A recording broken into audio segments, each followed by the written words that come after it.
Hello friends, welcome to Amit Sharma's academy. आज से हम एक नई सीरीज़ स्टार्ट करने वाले हैं। इसमें आपका 6 to 10 तक के जो एनसीईआरटी है उसका पूरा समरी होगा, जो वन लाइनर में होगा। इससे पहले मैंने 6 to 12 तक जो एनसीईआरटी की एमसीक्यू सीरीज़ है वो कंप्लीट कर दी है। आप एक बार चैनल पर विज़िट कीजिएगा, वहाँ पर प्लेलिस्ट मिल जाएगी, ठीक है। और ये आपकी जो समरी रहेगी ना, तो ये चैप्टर वाइज रहेगी। हर चैप्टर को डिटेल्स में एनालिसिस करेंगे और इसके बाद हम आपको जो इसमें एमसीक्यूज़ होते हैं उस फॉर्म को भी कराएंगे। एमसीक्यूज़ फॉर्मेट वाले क्वेश्चंस होते हैं वो भी कराएंगे, ठीक है। तो इसमें पहला चैप्टर है क्लास 10th का। ये क्लास 10th की बुक में पहला चैप्टर रासायनिक अभिक्रियाएं एवं समीकरण, केमिकल रिएक्शंस एंड इक्वेशंस, ठीक है। तो ये इसमें पूरा समरी है। अगर आप ओरिजिनल बुक देखेंगे ना तो उसमें आप कंफ्यूज होंगे कौन सा इसमें इंपॉर्टेंट है। इसमें मैंने जो बचे हुए हैं ना, जो इम्पोर्टेंट क्वेश्चंस है वो सिर्फ लिए हैं। तो स्टार्ट करते हैं। रासायनिक समीकरण एवं जो होती है रासायनिक अभिक्रिया, तो ऐसे परिवर्तन जिसमें नए गुणों वाले पदार्थों का निर्माण होता है उसे रासायनिक अभिक्रिया कहते हैं। जैसे अभिकारक, इसमें क्या होता है, ऐसे पदार्थ जो किसी रासायनिक अभिक्रिया में हिस्सा लेते हैं उन्हें अभिकारक कहते हैं। उत्पाद, जिसका निर्माण होता है वो अभिक्रिया में उसका उत्पाद कहते हैं। उदाहरण के लिए जैसे भोजन का पचना, श्वसन, लोहे पर जंग लगना, मैग्नीशियम फीते का जलना, दही का बनना, ठीक है। ये क्वेश्चन भी आते हैं कि रासायनिक परिवर्तन कौन से हैं, भौतिक परिवर्तन कौन से हैं। तो इसमें रासायनिक परिवर्तन में नया पदार्थ बनता है और इसे बैक नहीं कर सकते हैं। जैसे भौतिक परिवर्तन क्या होता है, आप उसे दोबारा, जैसे आप बर्फ़ को पिघला सकते हैं और पिघला के फिर से बर्फ़ बना सकते हैं, ऐसा इसमें रासायनिक अभिक्रिया में नहीं कर सकते हैं। नेक्स्ट है अभिक्रिया के, जो रासायनिक अभिक्रिया के प्रेक्षण है। तो इसमें क्या क्या होता है, अवस्था में परिवर्तन हो जाता है, रंग में परिवर्तन होता है, तापमान में परिवर्तन और गैस का उत्सर्जन होता है, ठीक है। अब इसमें इसको रासायनिक परिवर्तन को प्रदर्शित करना कैसे किया जाता है, देखिए। ये होता है अभिकारक, इस साइड का अभिकारक होता है और जो बनता है वो उत्पाद होता है। तो जैसे हमने क्या बोला, इसमें जिंक में सल्फ्यूरिक एसिड मिलाना है, ठीक है। तो इससे रासायनिक प्रक्रिया है। तो Zn जो है H2 को यहाँ पे विस्थापित कर देगा, तो ZnSO4 और H2 बनेगा, ठीक है।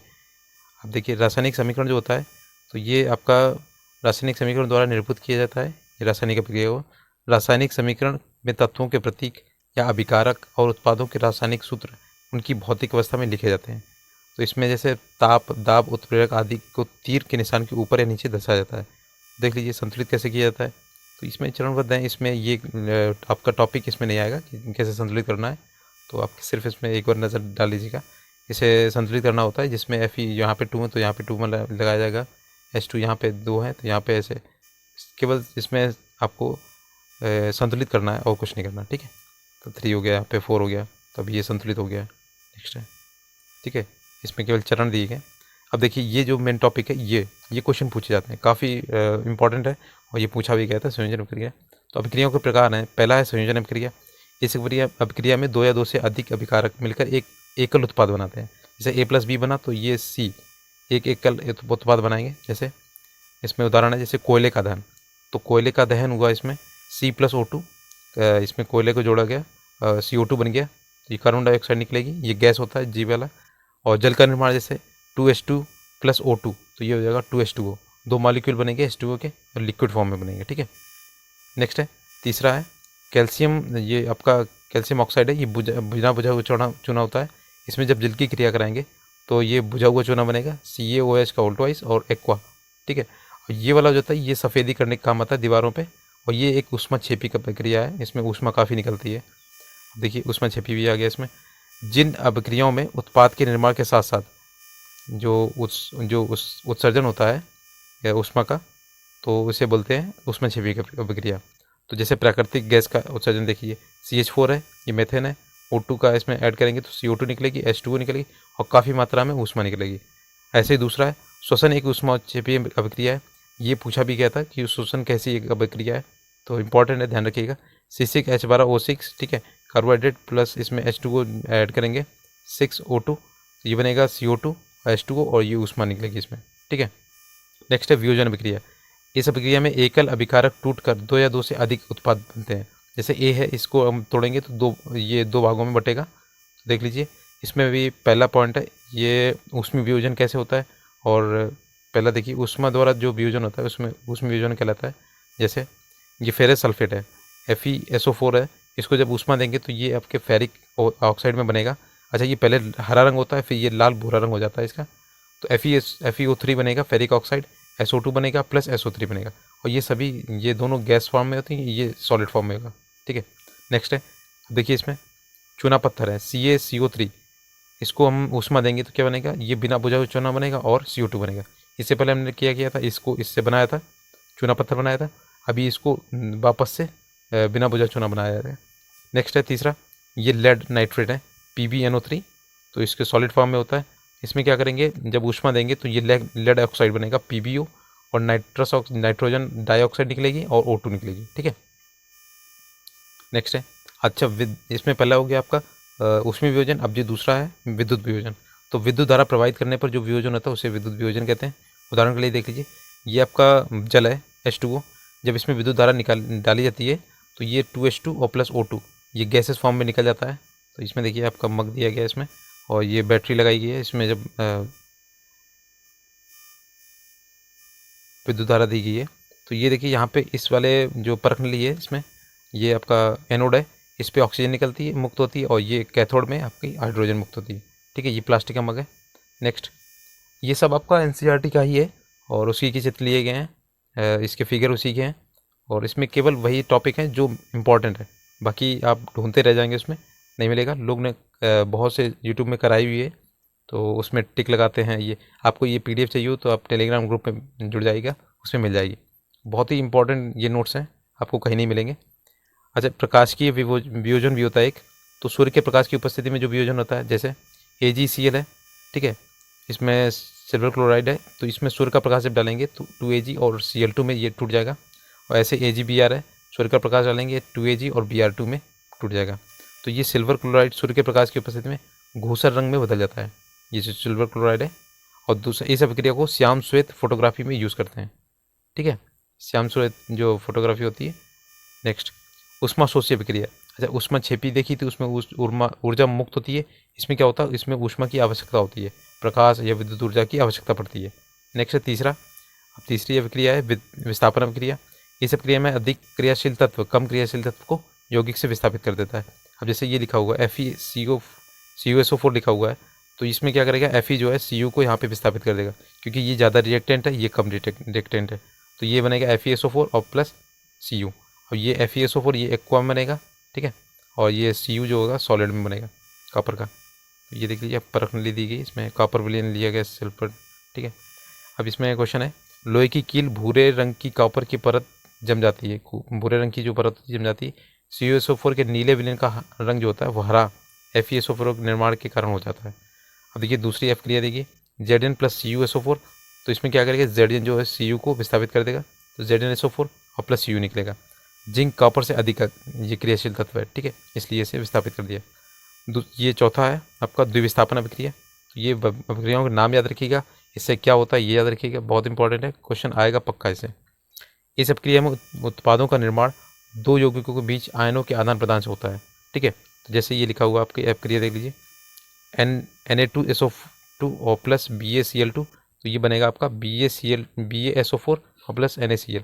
ठीक है, ये आपका विस्थापन है, ये दोनों का विस्थापन होगा अपनी अपनी जगह से। तो ये सोडियम सल्फेट है, ये बेरियम क्लोराइड है, तो ये बनेगा बेरियम सल्फेट और सोडियम क्लोराइड, NaCl बन जाएगा। तो बेरियम सल्फेट के सफ़ेद अविलय अवक्षेप का निर्माण होता है, इसलिए इस अभिक्रिया को अवक्षेपण अभिक्रिया कहते हैं। तो देखिए, इसको अभिक्षेपण भी कहते हैं और द्विविस्थापन भी कहते हैं, तो नाम याद रखिएगा, ये दोनों नाम आते हैं इसके, अवक्षेपण भी आता है। ठीक है, और इंग्लिश में भी आता है। नेक्स्ट है उपचयन। ये भी पूछा जाता है, जब किसी पदार्थ में ऑक्सीजन की वृद्धि होती है, और दूसरा है जब किसी पदार्थ में हाइड्रोजन का ह्रास होता है। यानी कि किसी भी पदार्थ में ऑक्सीजन की वृद्धि अथवा हाइड्रोजन का ह्रास अथवा दोनों, तो इस अभिक्रिया को बोलते हैं उपचयन अभिक्रिया, या ऑक्सीडेशन बोलते हैं, या ऑक्सीकरण बोलते हैं। ठीक है, दो तीन नाम है इसके। तो जैसे C+O2 है, इसमें क्या हुआ, C+O2, तो ये CO2 बन गया, तो इसमें ऑक्सीजन की वृद्धि हुई है। ये लिखा दूसरा Cu+O2, तो इसमें भी CuO बन गया। ठीक है, तो ये यहाँ पे संतुलित कर दीजिए, 2CuO बनेगा, CuO। ठीक है, तो ये आपका देखिए Cu+H2 इसमें ऐड करेंगे, हीट देंगे तो Cu अलग हो जाएगा और H2 इसमें आ जाएगा। तो इसमें देखिए O का इसमें ये वृद्धि हुई है। दूसरी अभिक्रिया है 2Ki, पोटेशियम आयोडाइड में लेड नाइट्रेट की आप आपका अभिक्रिया कराएंगे तो ये बनेगा लेड आयोडाइड बनेगा PbI2, ठीक है, पीला अपक्षय बनेगा। और ये 2KNO3 बनेगा, पोटेशियम नाइट्रेट बनेगा, ठीक है, इसमें भी ऑक्सीजन का वृद्धि हुई है। तीसरा है 2KBr, ये पोटेशियम ब्रोमाइड है, ठीक है, और इसमें बेरियम आयोडाइड जब ऐड करेंगे तो पोटेशियम आयोडाइड बनेगा 2KI और प्लस BaBr2, ये बेरियम ब्रोमाइड बनेगा। नेक्स्ट है अपचयन। अच्छा, इसका उल्टा होता है उपचयन का, जब किसी पदार्थ में ऑक्सीजन का ह्रास होता है और जब किसी पदार्थ में हाइड्रोजन की वृद्धि होती है, ठीक है, तो इसे आपको बोलते हैं, वो वाला था ऑक्सीडेशन था, ये अपचयन वाला है। तो जैसे यहाँ पे देखिए CuO लिखा हुआ है और प्लस H2, इसमें ऊष्मा देंगे तो ये आपका क्या है, Cu प्लस H2 बनेगा। इससे O जो होगा वो इसमें चला जाएगा H2 में, ठीक है, तो ऑक्सीजन का इसमें ह्रास हुआ है और हाइड्रोजन की वृद्धि हुई है, तो उपचयन और अपचयन हुआ जाके। अब इसमें हाइड्रोजन का जो है ये आपका उपचयन हो रहा है और ये Cu का जो है आपका अपचयन हो रहा है, ठीक है, अलग अलग पूछा भी जाता है। इस प्रक्रिया में कॉपर ऑक्साइड कॉपर में अपचयित हो जाता है, हाइड्रोजन उपचयित होकर जल बनाता है। इस अभिक्रिया में उपचयन भी हो रहा है, अपचयन भी हो रहा है, इसे रेडॉक्स अभिक्रिया कहते हैं। तो ये मोस्ट इंपॉर्टेंट है, ये पूछा जाता है कि रेडॉक्स अभिक्रिया किसे कहते हैं। तो जिस अभिक्रिया में उपचयन और अपचयन दोनों होता है तो उसे रेडॉक्स अभिक्रिया कहते हैं। अच्छा, दैनिक जीवन में उपचयन अभिक्रियाओं का प्रभाव तो देख लीजिएगा। संक्षारण, जब कोई धातु ऑक्सीजन, आर्द्रता या अम्ल आदि के संपर्क में आती है जिससे धातु की ऊपरी परत कमजोर संचारित हो जाती है। लोहे की वस्तुओं पर जंग लगना, चांदी के ऊपर काली परत, तांबे के ऊपर हरी परत चढ़ना संचारण के उदाहरण है। इसे यशद लेपन, विद्युत लेपन, पेंट करके संचारण से धातुओं को बचाया जा सकता है, ठीक है। नेक्स्ट है विकृत गंधिता। तो वसायुक्त और तैलीय खाद्य सामग्रियां जो होती हैं वायु के संपर्क में आने पर उपचयित हो जाती हैं जिससे उनके स्वाद और गंध में परिवर्तन होता है, इसे विकृत गंधिता बोलते हैं। तो इसके रोकने के उपाय क्या है, प्रति ऑक्सीकारक का उपयोग करके, वायुरोधी बर्तन में खाद्य सामग्री रख के, और वायु के स्थान पर नाइट्रोजन गैस का प्रयोग करके, और शीतलन द्वारा। तो आपने देखा चिप्स के पैकेट में नाइट्रोजन गैस होती है, ना कि ऑक्सीजन गैस। तो ये आपके इसका चैप्टर का ये समरी है, ये कंप्लीट हो गई है। और अब हम देखेंगे इसमें जो भी इम्पोर्टेंट क्वेश्चंस हैं, ये मोस्ट इम्पॉर्टेंट क्वेश्चंस हैं। तो एक ही वीडियो में आपको दोनों चीज़ें मिल रही हैं, तो प्लीज़ लाइक से सब्सक्राइब कीजिएगा और ये अपने दोस्तों के साथ शेयर भी कीजिएगा। इतना कहीं पे भी नहीं मिलेगा, मैं गारंटी से कह रहा हूँ आपको। तो पहला क्वेश्चन है, कंकाली ढांचा या रासायनिक समीकरण किसे कहते हैं। तो वह समीकरण जिसमें दोनों तत्वों के परमाणुओं की संख्या संतुलित ना हो तो कंकाली या ढांचा कहते हैं, समीकरण कहते हैं। दूसरा क्वेश्चन है इसमें, फेरस सल्फेट की वियोजन अभिक्रिया लिखिए। ऐसे उसमें बोल देगा, आपको ऑप्शन दिए होंगे। तो देखिए फेरस सल्फेट, ये हरा रंग होता है, इससे पहले मैंने उसमें बताया था अभी, ठीक है। FeSO4, इसमें ऊष्मा देंगे तो अपघटन होगा उसका, तो Fe2O3, ये फेरिक ऑक्साइड बनेगा, भूरा रंग देगा। SO2, ये गैस निकलेगी, SO3 ये भी निकलेगी। नेक्स्ट है, निम्नलिखित रासायनिक समीकरणों को संतुलित करना है। तो देखिए PbNO3 लिखा हुआ है और होल ट्वाइस, तो इसमें ऊष्मा दी गई है, तो इसमें क्या करना है, 2 का इसमें मल्टीप्लाई करना है, 2 PbNO3 का होल ट्वाइस और इक्वल टू हो जाएगा 2 PbO और प्लस 2 NO2 और प्लस O2। तो ये इसमें कुछ ज़्यादा वो नहीं है कि आपको संतुलित करना नहीं आता है। आप इसमें देख लीजिएगा कि PV की इतनी संख्या है तो उतने ही हमें मल्टीप्लाई करना है, ठीक है। जब बिना बुझे चूने को जल में मिलाया जाता है तो रासायनिक रूप क्या होता है। तो अभी ये कर चुके हैं, CaO प्लस H2 करेंगे था तो CaOH का होल ट्वाइस बनेगा, तो इसे बुझा हुआ चूना बनता है, ठीक है, और इसमें ऊष्मा निकलती है तो उसमें क्षेपीय प्रक्रिया होती है। पांचवा क्वेश्चन है, किसी रासायनिक समीकरण का संतुलन किस आधार पर किया जाता है। तो किसी भी रासायनिक समीकरण का संतुलन द्रव्यमान संरक्षण के आधार पर किया जाता है, ठीक है। जो इधर होने चाहिए एलिमेंट्स वही उस साइड में होने चाहिए, उसी भी मात्रा में बराबर।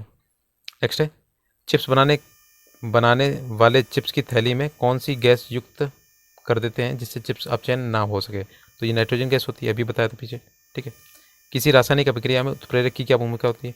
तो जो उत्प्रेरक होता है वो गति को तीव्र भी कर सकता है और मंद भी कर सकता है, परंतु स्वयं अपरिवर्तित रहता है, ठीक है। तो ये चित्र के ये जो तीर होता है ना, इसी के ऊपर उत्प्रेरक लिखा जाता है, इसे कैटलिस्ट बोलते हैं इंग्लिश में। रासायनिक अभिक्रिया किसे कहते हैं, किसी एक या अधिक पदार्थ का दूसरे पदार्थ में बदलना जिसका संगठन तथा गुण भिन्न हो, रासायनिक अभिक्रिया कहलाता है, ठीक है। नेक्स्ट है 9 नंबर है, किसी रासायनिक अभिक्रिया में अभिकारक और उत्पाद की भौतिक अवस्थाओं को किन संकेतों द्वारा दर्शाया जाता है। तो इसे देखिए आप, जैसे गैस होता है ना, तो गैस को आप G से डिनोट करते हैं, और द्रव को L से, और जलीय को एक्वा से, और ठोस को ये सॉलिड से, ठीक है। गैस को यहाँ पे G से, तो ये आप याद रखिएगा, इनको अभिक्रिया में दिखाया जाता है इसे। नेक्स्ट है यहाँ पे बना हुआ पे अवक्षेपण अभिक्रिया। तो अभी हमने बताया था द्विविस्थापन जो क्रिया होती है उसे अपक्षेपण भी अपक्रिया कहते हैं। तो वही एग्जाम्पल यहाँ पे दिया गया है, lead nitrate, potassium iodide, lead iodide बनेगा और पोटेशियम नाइट्रेट बनेगा। ठीक है, नेक्स्ट है कैल्शियम आयोडाइड को जल में घोलने पर ऊष्मा में क्या परिवर्तन होता है। तो कैल्शियम ऑक्साइड CaO को जब जल में घोलेंगे तो ऊष्मा उत्सर्जित होगी। ठीक है, अभी बनाया था बुझा हुआ चूना बनेगा और ऊष्मा छिपी अपक्रिया होती है। तो काफ़ी बार ये क्वेश्चन आ चुका है। 12th नंबर क्वेश्चन है किसी क्रियाशील धातु की तनु सल्फ्यूरिक अम्ल से क्रिया कराने पर कौन सी गैस निकलती है। तो ये आपकी हाइड्रोजन गैस निकलेगी, Zn प्लस H2SO4। और ये क्या करेगा, Zn जो था ये H2 को यहाँ पे विस्थापित कर देगा, तो ZnSO4 बनेगा और H2 बनेगा। ठीक है, नेक्स्ट है 30 नंबर, वह अभिक्रिया लिखिए जिसका उपयोग श्याम श्वेत फोटोग्राफी में किया जाता है। तो ये भी अभी अभिक्रिया पड़ी थी, 2AgBr, सूर्य का प्रकाश इसमें देंगे, Ag 2Ag प्लस Br निकलेगा, Br2। ठीक है, ये गैसेस फॉर्म में निकलेंगे, ये सॉलिड में होगा Ag। नेक्स्ट है कोयले का दहन किस प्रकार की अभिक्रिया है।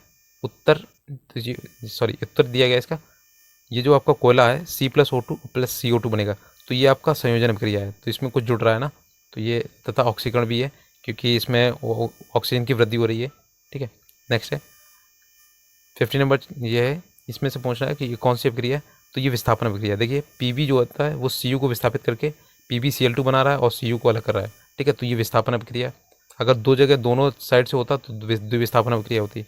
60 नंबर है रेडॉक्स अभिक्रिया किसे कहते हैं। ये देखिए अभी हम बोला था, क्वेश्चन आएगा इसमें, जिस अभिक्रिया में अभिकारक उपचयित और अपचयित दोनों होता है तो उसे रेडॉक्स अभिक्रिया कहते हैं। ठीक है, उसमें एक एग्जाम्पल भी था, देख लीजिएगा। 70 नंबर है मैग्नीशियम रिबन को वायु में जलाने पर क्या होता है। तो श्वेत मैग्नीशियम ऑक्साइड बनता है, तो श्वेत रंग दिखाई पड़ेगा व्हाइट कलर का। ठीक है, तो ये भी रासायनिक अभिक्रिया है। नेक्स्ट है मैग्नीशियम रबर को वायु में जलाने पर मैग्नीशियम ऑक्सीकृत या उपचयित होता है या अपचयित। तो देखिए इसमें अभिक्रिया भी दी गई है, तो मैग्नीशियम उपचयित होता है कैसे, 2Mg प्लस O2 लिखा हुआ है, इसमें क्या हो जाएगा 2MgO हो जाएगा। ऑक्सीजन की वृद्धि हुई है तो ये उपचयित होगा। ठीक है, अगर कमी होती तो ये अपचयित होता। नेक्स्ट है 19 नंबर, CH4 प्लस O2 और एरो दिए CO2 प्लस H2O, इसे संतुलित करना है। तो कुछ नहीं, इसमें संतुलित कीजिए, इसमें 2 का मल्टीप्लाई कर दीजिए, यहाँ पे 2O2, तो ये बन गया है। ये प्राकृतिक गैस का ये वो होता है, दहन हो रहा है इसका, तो ये भी अभी प्रक्रिया पड़ी थी समरी में। नेक्स्ट है N2 तथा H2 की अभिक्रिया का संतुलित समीकरण निकलना है। तो N2 प्लस H2 ये NH2 बन जाएगा, 2NH2। नेक्स्ट है निम्न अभिक्रिया के लिए संतुलित रासायनिक समीकरण लिखिए। जैसे सोडियम सल्फाइड प्लस जल और प्लस क्लोरीन को बनाना है, सल्फेट और ये लिखा हुआ है सोडियम सल्फेट और हाइड्रोक्लोरिक अम्ल में बनाना है। ठीक है, थोड़ा सा जूम कर लेते हैं। ये देखिए Na2SO3 एक्वा में होगा, H2 प्लस Cl2 ये बनेगा Na2SO4 और 2HCl। Na2SO4 आपका होगा सोडियम सल्फेट वाला।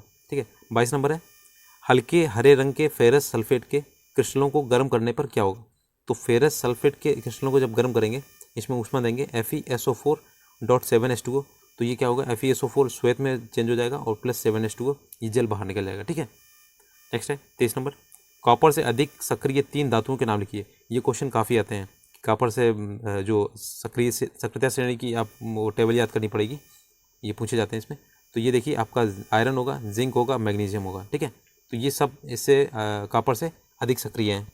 नेक्स्ट है अभिक्रिया दी गई है H2S और Br2, तो एरो दिया गया 2HBr प्लस S, इसमें से किस पदार्थ का अपचयन हो रहा है। तो अपचयन होगा जिसमें ऑक्सीजन की कमी हो रही होगी।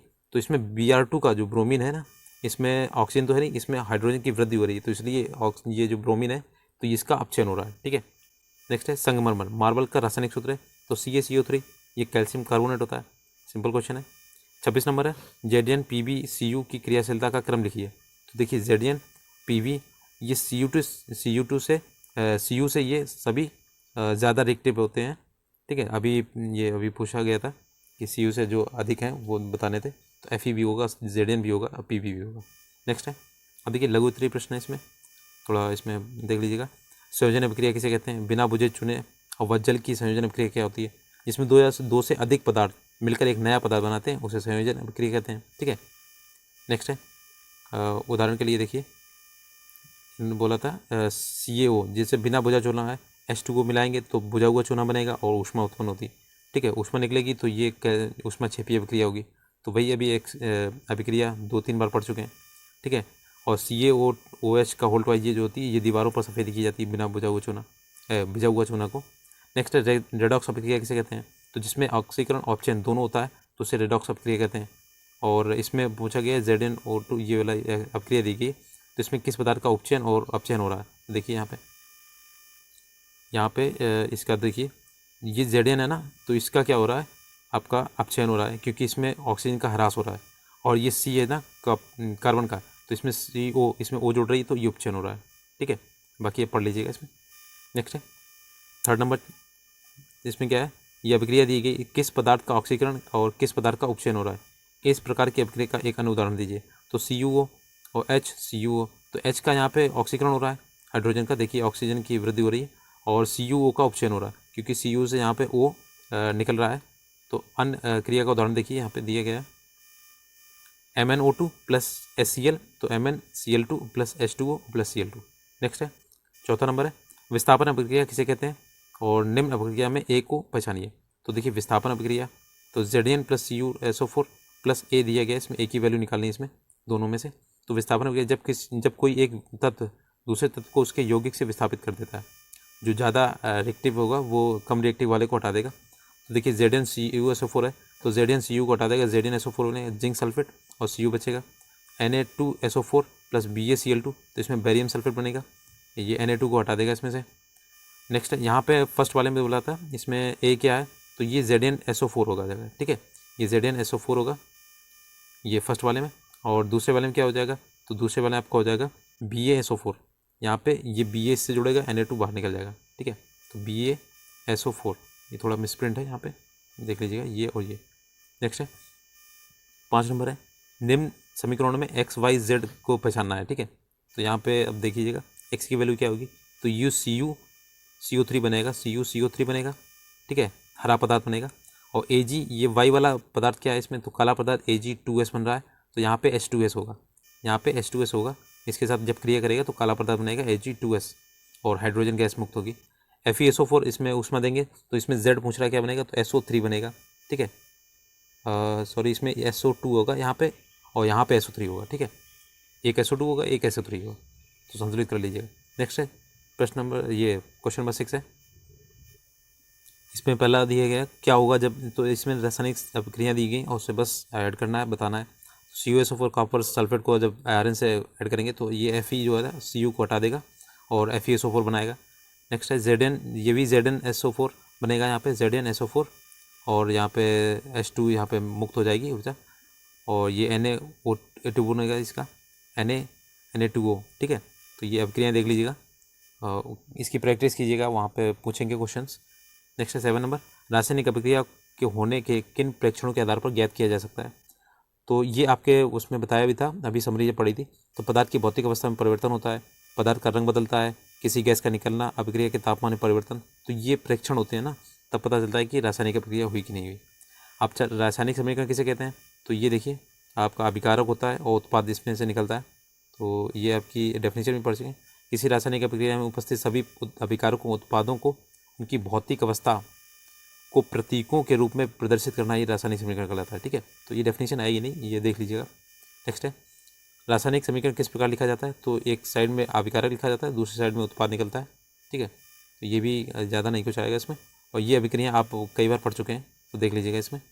नेक्स्ट है ऑक्सीकरण किसे कहते हैं, तो ऑक्सीकरण वह रासायनिक अभिक्रिया जिस पदार्थ में ऑक्सीजन की वृद्धि होती है और हाइड्रोजन का इसमें कमी होती है, तो ऑक्सीकरण कहलाता है। और ये उदाहरण दिए Mg+O2, MgO2 बनेगा, H2S प्लस Cl2, तो ये 2HCl बनेगा, H इसमें मुक्त होगी। तो उदाहरण के लिए यहाँ पे देखिए Mg, इन्होंने बताया फर्स्ट वाले में Mg में O2 की वृद्धि हुई, तो इसलिए उदाहरण ये सही है। और S में H2 की कमी हुई है, तो ये भी आपका ऑक्सीकरण है। नेक्स्ट है एक डिश में कॉपर चूर्ण लेकर उसे गर्म करने पर क्या परिणाम प्राप्त होगा, तो आप जब से Cu लेंगे और O2 के साथ में इसे गर्म करेंगे तो कॉपर ऑक्साइड बनेगा CuO। ठीक है, नेक्स्ट है ये आपकी हो जाएगी ऑक्सीकरण, ये आपका उपचयन हो रहा है इसका कॉपर का। नेक्स्ट है 12 नंबर क्वेश्चन है यदि CuO कॉपर ऑक्साइड पर हाइड्रोजन गैस प्रवाहित की जाती है तो क्या होगा, तो CuO पर जब H2 जो हाइड्रोजन गैस प्रवाहित करेंगे और उसमें हीट देंगे तो कॉपर बनेगी और H2O इसमें जल बनेगा। ठीक है, और ये जो आपका होगा ये कॉपर, ये भूरा रंग मिलेगा इसका। ठीक है, नेक्स्ट है 13 नंबर है क्वेश्चन, ये अभिक्रियाएँ देनी, आयरन का भाप के साथ अभिक्रिया करनी है, तो Fe प्लस H2O करेंगे तो Fe3O O4 निकलेगा और H2 निकलेगा, गैस निकलेगी। और सोडियम को जल के साथ में तो Na और H2 के साथ में करेंगे, यहाँ पे जल के साथ में लिखा है H2O होगा, सॉरी ठीक है, इसमें देख लीजिएगा H2O होगा देखिए। तो ये 2NaOH सोडियम हाइड्रोक्साइड बनेगा और H2 गैस यहाँ पे मुक्त होगी।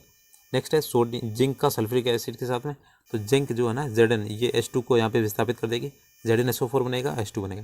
नेक्स्ट है 40 नंबर है, क्या होता है जब ये रासायनिक समीकरण देना है इसका। चूने के पानी के साथ कार्बन डाइऑक्साइड गैस प्रोवाइड की जाती है, तो ये चूने का पानी CaOH का होल ट्वाइस कैल्शियम हाइड्रोक्साइड, और इसमें ये कार्बन डाइऑक्साइड जब प्रोवाइड करेंगे तो कैल्शियम कार्बोनेट बनेगा, ये CaCO3, और ये जल आपका निकलेगा। नेक्स्ट है इसमें बोला था जिंक धातु के साथ सोडियम हाइड्रोक्साइड की क्रिया, तो Zn के साथ में NaOH के जब क्रिया कराएंगे तो Na2ZnO2 यानी सोडियम जिंकेट बनेगा। नेक्स्ट है बुझे चूने के साथ क्लोरीन की क्रिया, तो CaOH का उल्टा है, इसमें जब Cl2 मिलाएंगे तो ये ब्लीचिंग पाउडर बनता है। और ये वाली अपक्रिया बहुत पूछी जाती है कि ब्लीचिंग पाउडर कैसे प्राप्त करेंगे, ठीक है। 50 नंबर क्वेश्चन है, एक परख नली में रखे बेरियम क्लोराइड के विलयन में सोडियम सल्फेट का विलयन मिलाने पर आप क्या परीक्षण करेंगे। तो BaCl2 है ना, बेरियम क्लोराइड में सोडियम सल्फेट जब मिलाएंगे तो बेरियम सल्फेट बनेगा और आपकी सोडियम क्लोराइड इसमें निकलेगी, ठीक है, सॉरी। नेक्स्ट है उपयुक्त अपक्रिया किस प्रकार की है, तो ये देखिए ये अपक्रिया ना द्विविस्थापन अपक्रिया कहलाती है, और इसमें पूछा गया उपयुक्त का संतुलित समीकरण भी निकला है, तो ये समीकरण भी दे दिया है। ये 15 का क्वेश्चन है, लेकिन इसमें 3 पार्ट दिए गए, का खा गा, ठीक है। बताना भी है कौन सा चीज़ निकलता है, बेरियम सल्फेट ये का सफ़ेद अपक्षेद निकलेगा, बेरियम सल्फेट का, ये वाइट कलर का, ठीक है। नेक्स्ट है 16 नंबर क्वेश्चन है, विरंजक चूर्ण की तनु हाइड्रोक्लोरिक अम्ल के साथ क्रिया करनी है, तो देखिए ये विरंजक चूर्ण लिखा हुआ है, HCl के साथ अब क्रिया करेंगे तो CaCl2 निकलेगा और Cl2 ये क्लोरीन गैस भी निकल गई, तो ये आपकी क्लोरीन गैस निकलती है। और ये आपका क्या है, दूसरा दिएगा कॉपर ऑक्साइड को H2SO4 के साथ जब अपक्रिया कराएंगे तो कॉपर सल्फेट निकलेगा और इसमें गैस, इसमें जो जल है वो निकलेगा। नेक्स्ट है तीसरा इसमें दिएगा, तो ये अभिक्रियाएँ हैं सब। सोडियम के साथ एक छोटे टुकड़े को एथेनॉल में डालने पर क्या होगा, तो देखिए ये सोडियम है और एथेनॉल C2H5OH को जब ऐड करेंगे तो C2H5ONa मिलेगा H2O।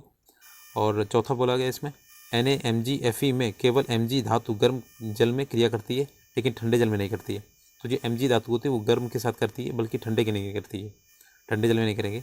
17 नंबर है, ये दीवार की सफ़ेदी के 2-3 दिन बाद दीवारों पर चमक क्यों आ जाती है, तो ये कैल्शियम कार्बोनेट बनता है, ठीक है। ये अभी काफ़ी बार ये अभिक्रिया देख चुके हैं, कैल्शियम हाइड्रोक्साइड के साथ कार्बन डाइऑक्साइड इसमें मिलाएंगे ना, ये कैल्शियम कार्बोनेट बनेगा। नेक्स्ट है 18 नंबर क्वेश्चन है, ऊष्मीय वियोजन किसे कहते हैं, तो जब ऊष्मा इसमें प्रवाहित की जाएगी, जैसे ये आपका लिखा चुना है, इसमें बिना बुझा चूना मिलेगा और CO2 निकलेगी, तो ये ऊष्मीय वियोजन कहलाता है, ये भी पढ़ चुके हैं हम लोग। 19 नंबर क्वेश्चन है, तो ये अभिक्रियाओं को संतुलित करना है, तो आप ये देख लीजिएगा और ये संतुलित कर लीजिएगा, ज़्यादा कुछ नहीं है।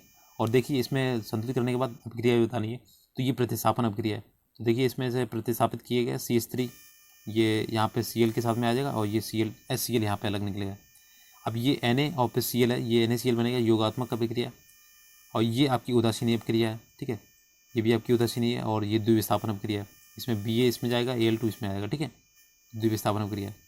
और ये आपका ये पहला चैप्टर कंप्लीट हो गया, इसमें मैंने क्वेश्चन भी करा दिए और पूरा समरी भी करा दिया है, इससे ज़्यादा आपको कहीं पे भी नहीं मिलेगा। आप अगर बुक देखेंगे ना तो उसमें काफ़ी पेजेस होंगे और ये भी नहीं समझ आएगा इसमें इंपॉर्टेंट क्या है, तो इसमें सब इंपॉर्टेंट क्वेश्चन है और 1 लाइनर में थे। अगर आपको वीडियो अच्छा लगा तो प्लीज़ लाइक से सब्सक्राइब कीजिएगा, इससे मोटिवेशन मिलेगा कि मुझे आगे का वीडियो बनाना है कि नहीं बनाना। क्लास 10, 9 ऐसा पीछे चलेंगे, 9, 8, 6, 7, ठीक है, सारी बुक्स के NCERT समरीज करा देंगे, तो प्लीज़ एक बार चैनल पर विजिट जरूर कीजिएगा। धन्यवाद।